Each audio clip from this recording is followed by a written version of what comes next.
Oh, you also know how to speak Bisaya? No, only 2-3 words. Ah. Little words. Filipino are good.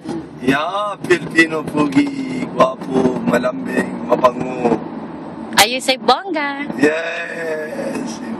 When you agree, tomo. Tomo. And then you say bongga. Yeah, bonga. Yeah, bongga. You say Bonga, fabulous. Tama. Bonga means tama. Bongga, no. Bongga means fabulous. Yeah. Oh, tama? Tama is correct. Correct. Yeah, correct. Good.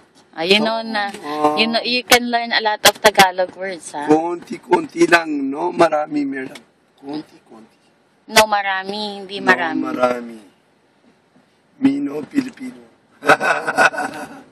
Me Pakistani. Konti-konti Tagalog. But good thing you learn Tagalog. There you go. I can see the Ibis Hotel. Yeah. Kaliwa? Kaliwa. Os kaliwa. Tama.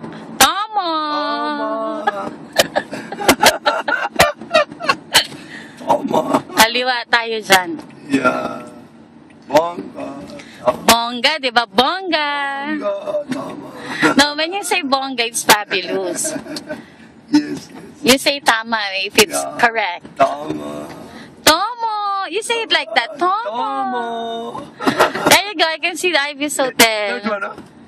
No, other one. The other side? Yeah, other side. I think I can drop. You can drop me off here. Yeah, dito lang para. Para po. Hinto. Hinto. Okay. Pinupugi. Vil agresivo.